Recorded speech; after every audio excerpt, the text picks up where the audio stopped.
اللہ من الشیطان الرجیم بسم اللہ الرحمن الرحیم علم ترا کیا تو نے نہیں دیکھا الالذین طرف ان لوگوں کی خرجو جو نکلے من دیارہم اپنے گھروں سے وہم اور وہ الوفن اور وہ ہزاروں کی تعداد میں تھے حذر الموتی موت کے ڈر سے نکلے۔ تو یہ کیا تھا کہ سابقہ امت میں سے جو پہلی گزر چکی ہے امت ان کا واقعہ بیان کیا جا رہا ہے کہ ان کی جگہ پہ جس بستی میں وہ رہتے تھے جس علاقے میں وہ رہتے تھے وہاں پہ طاعون کی بیماری پھیل گئی، وہاں پہ بیماری پھیل گئی تو اب دیکھیں گھر کو چھوڑنا آسان نہیں ہوتا، کوئی اپنے گھر میں رہتا ہے تو پورے گھر کو چھوڑ کے کہیں جانا کتنا مشکل ہوتا ہے، اور گھر کو اللہ نے امن کی جگہ سکون کی جگہ بنایا ہے کہ جیسے مرد باہر سے کام کر کے آتے ہیں جہاں ہم بھی باہر نکلے تو گھر آ کے سکون ملتا ہے کہ اپنے گھر آ گئے۔ اب یہ دیکھیں انہوں نے یہ کیوں نکلے، یہ اس وجہ سے نکلے کہ یہاں پہ بیماری پھیل گئی ہے اور بیماری کا ہم شکار نہ ہو جائیں اور کہیں ہمیں موت نہ آ جائے۔ تو یہ سارے لوگ پوری بستی پوری کی پوری بستی جو تھی نا اس خوف سے، موت کے خوف سے یہاں سے نکل پڑے۔ اچھا اللہ تعالیٰ نے ان کو سمجھانا تھا۔ اللہ تعالیٰ نے فرمایا کہ جب یہ نکل گئے نا سارے لوگ کٹھے ہو کے نکل گئے اور ایک بستی میں پہنچ گئے، وہاں پہ جب پہنچے ہیں تو اللہ تعالیٰ کا حکم آ گیا، اللہ نے فرمایا فقال لہم اللہ، اللہ تعالیٰ نے ان سے کہا کہ تم سارے تم مر جاؤ۔ اللہ نے کہنا ہی ہے نا، اللہ نے کہنا ہے کن ہو جا فیکون، تو وہ کام ہو جاتا ہے۔ اللہ نے سب کے سب کو مار دیا کہ اللہ نے کہہ دیا کہ مر جاؤ، وہ سارے کے سارے جتنے بھی لوگ تھے سارے کے سارے مر گئے۔ اب وہ ایسی جگہ پہ تھے کتنے سالوں ایسے ہی پڑے رہے، یہاں تک کہ ان کی ہڈیاں علیحدہ ہو گئی، مطلب ایسے اعضاء جو تھے وہ بکھر گئے، اور کئی تو لاشیں ایسے ہو گئی تھی کہ ان کا صرف وہ سفید نہیں جیسے رہ جاتا ویسے ان کے نشان جو تھے باقی رہ گئے تھے۔ پھر کیا ہوا کہ بڑے عرصے بعد ایک نبی وہاں سے گزرا، اللہ کا ایک نبی وہاں سے گزرا، اس نے دیکھا کہ یہ کیا اتنی لاشیں پڑی ہیں، اتنے یعنی کہ ہڈیاں ڈھانچے یہ سارا کچھ۔ انہوں نے بس کیا کیا کہ اللہ تعالیٰ سے دعا کی کہ اللہ تعالیٰ ان کو زندہ کر دے، تو اللہ تعالیٰ نے اس نبی کی دعا سے ان کو زندہ کیا، ٹھیک ہے۔ اور اچھا اس واقعے سے ہمیں کیا پتہ چلتا ہے، اس سے یہ ہے کہ انسان وہ کس لیے بھاگے تھے؟ موت کے ڈر سے، لیکن اللہ نے ان کو مار دیا۔ نبی صلی اللہ علیہ وسلم کی حدیث کا مفہوم ہے کہ جس علاقے میں جس بستی میں آپ رہتے ہیں وہاں پہ اگر کوئی بیماری آئی ہے تو آپ اس جگہ سے نہ جائیں، اگر آپ اس بیماری کا شکار ہو جائیں گے تو آپ شہید مریں گے۔ اگر آپ کو پتا چل گیا کہ فلاں کسی بستی میں جہاں پہ آپ نے جانا تھا یا کسی اور ملک میں آپ نے جانا تھا وہاں پہ بہت زیادہ یہ بیماری پھیلی ہوئی ہے، آپ اس جگہ پہ نہ جائیں، یعنی آپ سے نے اس سے منع فرمایا، ٹھیک ہے، نہ وہاں پہ جائیں جہاں پہ بیماری پھیلی ہے، اور اگر آپ کی بستی میں پھیلی ہے تو آپ بھی اپنی جگہ سے نہ نکلیں۔ بیماری سے بچنے کے لیے گزر گئے ہیں، ہاں تو اور کیا، اللہ پاک نے اللہ تعالیٰ نے ان کو دیکھیں یہاں پہ پتہ چلتا ہے کہ اللہ کے علاوہ کوئی بھی جائے پناہ نہیں، اللہ کے علاوہ کوئی نہیں بچا سکتا، اور جب موت کا حکم آ جاتا ہے نا تو موت آ جاتی ہے۔ تو یہاں پہ ایک تو یہ تھا، دوسرا یہ جہاد سے بھاگتے تھے، جہاد اللہ کے راستے میں نکلنے سے بھاگتے تھے، تو اللہ نے ان کو یہ بتا دیا کہ تم جہاد سے بھاگتے ہو، موت تو تمہیں ایسے بھی آ سکتی ہے، موت تو دیکھیں گھر بیٹھے آ سکتی ہے۔ وہ کتنا پیارا پھر وہی واقعہ یاد آ گیا نا حضرت سلیمان علیہ السلام کے زمانے کا، کہ حضرت سلیمان علیہ السلام کے ایسے مجلس لگا کرتی تھی، تو وہاں پہ نا ان کا ایک جو کام کرنے والا آدمی تھا نا وہ بھی حضرت سلیمان علیہ السلام کی مجلس میں بیٹھا ہوا تھا۔ تو کیا ہوا کہ اس وقت جو تھے نا حضرت عزرائیل علیہ السلام جو روح قبض کرنے والا فرشتہ ہے وہ انسانی شکل میں آتے تھے، اب وہ بھی اس محفل میں بیٹھے ہوئے تھے۔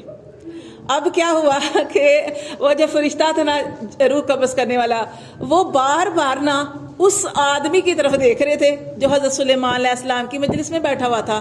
اچھا وہ فرشتے کا اس بندے کو نہیں پتا کہ یہ فرشتہ ہے، وہ تو انسانی شکل میں آئے ہوئے تھے۔ اب کیا ہوا کہ وہ بار بار ایسے دیکھ رہے تھے، فرشتہ بار بار اس شخص کی طرف دیکھ رہا تھا۔ اب اس شخص کے دل میں اتنا خوف پیدا ہوا، اسے لگا کہ یہ بندہ میری جان نکال دے گا، ٹھیک ہے۔ اب اس نے کیا کیا، اس بندے نے کہا حضرت سلیمان علیہ السلام سے کہ ہوائیں آپ کے تابع ہیں، اللہ تعالیٰ نے آپ کے تابع کی ہوئی ہیں، تو وہ کیا کہتے ایک مہینے کا سفر ایک دن میں طے ہوتا تھا۔ انہوں نے کہا کہ مجھے نا بہت ڈر لگ رہا ہے فلاں بندے سے، مجھے ایسے لگ رہا ہے جیسے وہ مجھے کھا جائے گا، میری جان نکال لے گا، تو آپ مجھے نا میری بستی تک پہنچا دیں۔ سلیمان علیہ السلام نے وہی تخت کے اوپر بٹھایا تو اللہ کو حکم دیا ہوا کو، تو اس کو وہاں پہ چھوڑ آئی۔ اب وہ بندہ اپنی بستی میں پہنچا تو فرشتہ وہاں پہ پہنچ گیا۔ فرشتے کے لیے کوئی مشکل ہے؟ فرشتہ وہاں پہ پہنچ گیا، فرشتے نے جا کے اس کی روح قبض کر لی۔ تو مسئلہ کیا تھا؟ مسئلہ یہ تھا کہ وہ بندہ سوچ رہا تھا کہ اس کی موت تو فلاں بستی میں ہے اور یہ یہاں بیٹھا ہوا ہے، تو میں نے تو اس کی وہاں پہ موت قبض کرنی ہے۔ تو فرشتہ جو ہے نا، فرشتہ اسی طرح اسرائیل علیہ السلام جو ہے نا، ان کے سامنے آپ دیکھے جیسے ایک ٹرے پڑی ہوتی ہے نا، اس کے اندر موتی ہیں، مثال دے رہی ہے آپ کو۔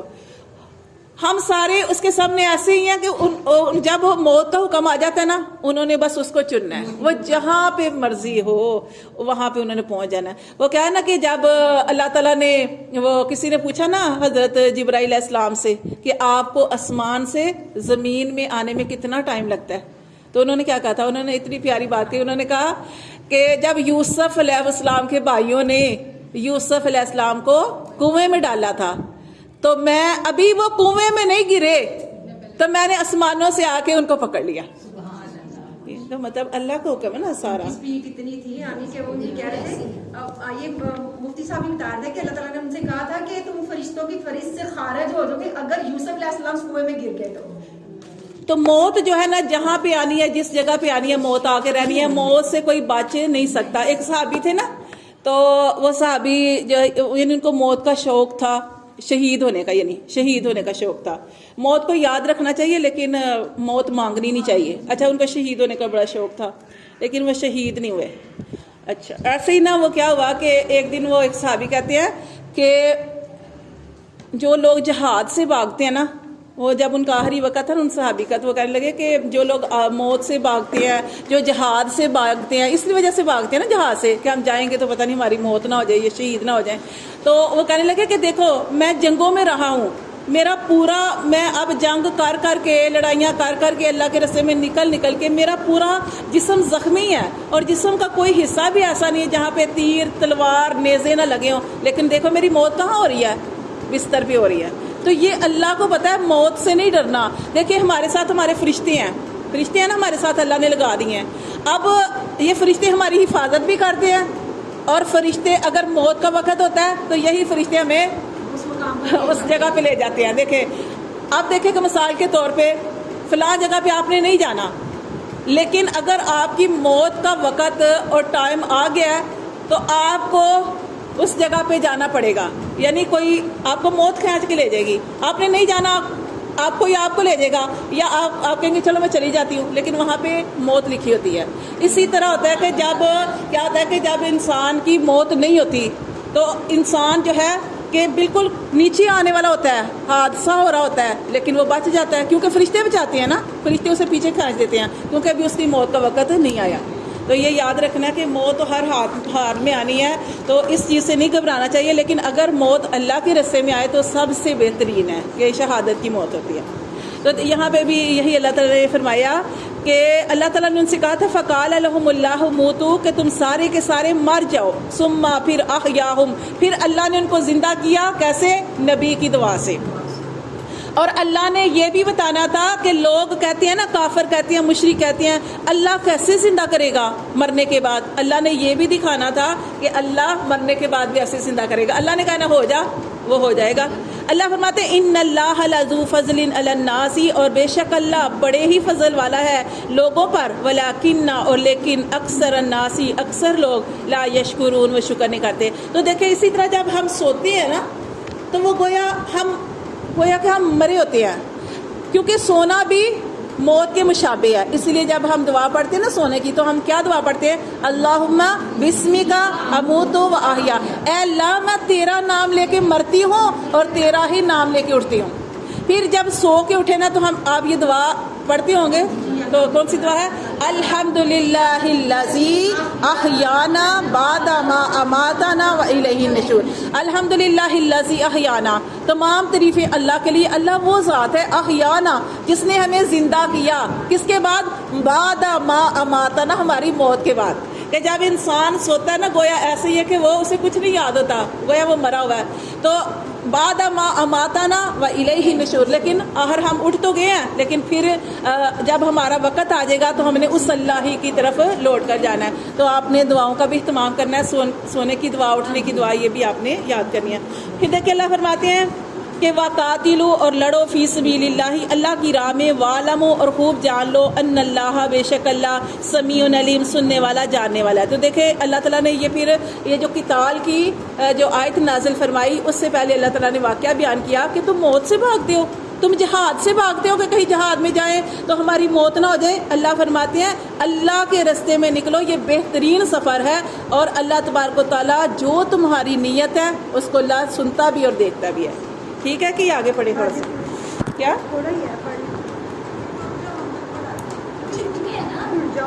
من صلازی کون ہے وہ جو یقرض اللہ جو قرض دے اللہ کو، قرضن حسنا قرض حسنا، فیضاعفہ تو وہ بڑھا دیتا ہے لاہو اس کے لیے، اضعافاً کثیرہ اس کو کئی گنا کر کے، واللہ یقبض اور اللہ ہی ہے جو تنگ کرتا ہے، وَيَبْسُطُ اور اللہ ہی ہے جو کشادہ کرتا ہے کیا رزق، وَإِلَيْهِ تُرْجَعُونَ اور اس اللہ ہی کی طرف تمہارا لوٹنا ہے۔ تو دیکھیں اللہ تعالیٰ فرما رہے ہیں کہ اللہ کے رستے میں قرض حسنہ دو۔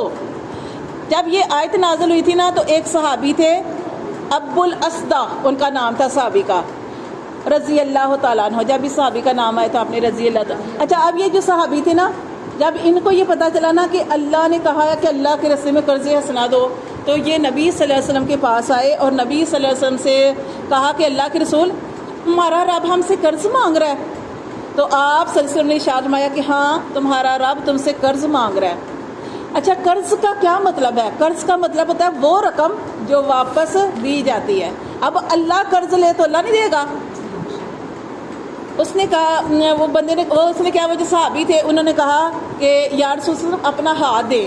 پھر انہوں نے آپ سے کا ہاتھ پکڑا، اپنے ہاتھ میں لیا اور کہا کہ اللہ کے رسول میرا باغ ہے، اس میں 6 کھجوروں کے درخت ہیں، اور اللہ کے رسول وہ سارا کا سارا میں وقف کرتا ہوں، آپ جس کو مرضی دے دیں اللہ کی راہ میں۔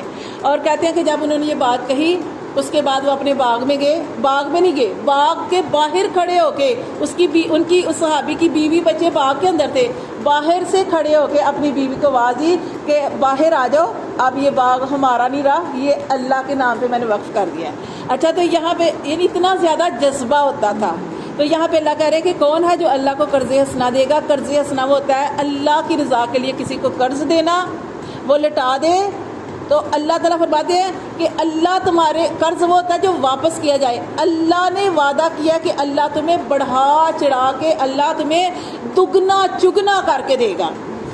آگے انشاءاللہ سورۃ البقرہ جو ہم پڑھیں نا اس کے اندر وہ واقعہ آئے گا نا کہ جیسے آتا ہے کہ دیکھو انسان ایک دانہ بوتا ہے، ایک دانہ زمین کے اندر ڈالتا ہے، اس دانے کے اندر سے 7 بالیاں نکلتی ہیں، اور ہر بالی کے اندر 100 دانے، ہر بالی کے یعنی ایک دانے کو اللہ نے کتنا بڑھا دیا؟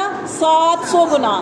تو اللہ فرماتے ہیں اللہ بھی تمہارے صدقے کو ایسے ہی بڑھا دیتا ہے۔ صدقہ ہی ہوتا ہے جو اللہ کی رضا کے لیے خرچ کرنا، اس کو ہم صدقہ بھی کہیں گے۔ دیکھیں نبی صلی اللہ علیہ وسلم نے ارشاد فرمایا اپنی بیوی بچوں کے اوپر خرچ کرنا بہترین صدقہ ہے۔ ہم کہتے ہیں بس پتہ نہیں صدقہ ہم نے نہیں لینا، ہم یہی کہتے ہیں ہم نے نہیں صدقہ لینا۔ یہ نبی صلی اللہ علیہ وسلم فرمایا کہ اچھی بات کرنا صدقہ ہے، مسکرانا، کسی کو بٹھانا، کسی کا سامان پکڑ لینا، کسی کو سڑک پار کرانا، رستے سے تکلیف دہ چیز کو اٹھا دینا، یہ ساری چیزیں صدقے کے اندر آتی ہیں۔ ہم نے بس ایک مخصوص کر لیا یہ صدقہ ہے، ہاں